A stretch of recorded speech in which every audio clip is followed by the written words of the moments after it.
Japan एक ऐसा देश है जिसकी गिनती दुनिया के सबसे एडवांस देशों में से होती है। अब इस देश का भूतों या आत्माओं से कोई वास्ता नहीं है, पर एक वक्त था जब जापान में आत्माओं का कुछ अलग ही खौफ था। 1970s में जापान में कुछ ऐसी घटनाएं हुई थी वजह से पूरा जापान बिल्कुल खौफ में डूबा हुआ था। आज हम बात करने वाले हैं एक जापानीज अर्बन लेजेंड के बारे में जिसका नाम था कुचिसाकी ओना। कहा जाता है कि कुचिसाकी ओना की आत्मा जापान के स्ट्रीट्स पे चलती रहती है। उसके बाल खुले होते हैं और उसने एक ब्राउन कलर की जैकेट पहनी रहती है। कुचिसाकी अपने मुंह पे एक मास्क पहनती है जिसकी वजह से सिर्फ उसका आधा चेहरा विजिबल होता है।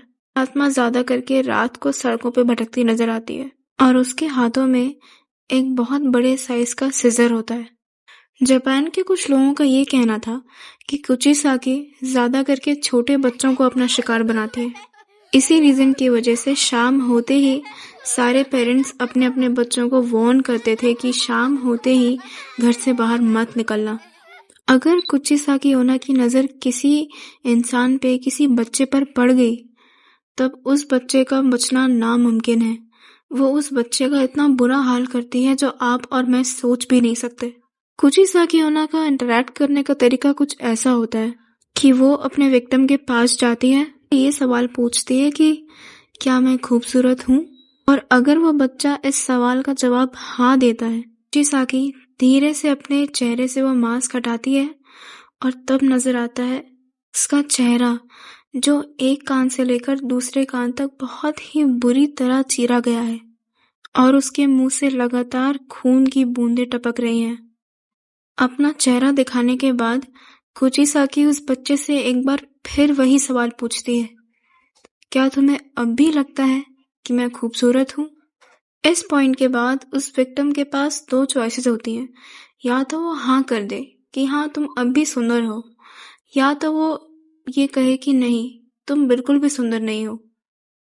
पर शॉकिंग बात तो ये है कि उसके हाँ या ना कहने से कुछ नहीं बदलने वाला। उसकी मौत वैसे भी तय है। अगर उस बच्चे ने हाँ में जवाब दिया तो कुचिसाकी उसी वक्त अपने हाथ में पकड़े सिजर से उस बच्चे का मुंह बिल्कुल अपनी तरह चीर देती है और उसे मार डालती है। और अगर उस बच्चे ने कहा कि नहीं तुम खूबसूरत नहीं हो और ये बोल के वो वहां से भाग जाए, तो कुचिसाकी उसका पीछा करती है और रात होने का इंतजार करती है।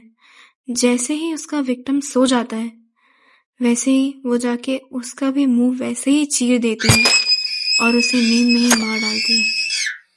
कुचिसाकी ओना ऐसी औरतों की आत्माएं होती हैं जिनकी डेथ नेचुरल तरीके से नहीं होती। फॉर एग्जाम्पल, अगर उसे टॉर्चर किया गया हो या फिर उसका पति उसे मारता पीटता हो या फिर उसका किसी तरह से एक्सीडेंट हो जाए और इस वजह से उन्हें मुक्ति नहीं मिल पाती और फिर वो बदला लेने के लिए इस दुनिया में वापस आती हैं कुचिसाकी ओना के रूप में।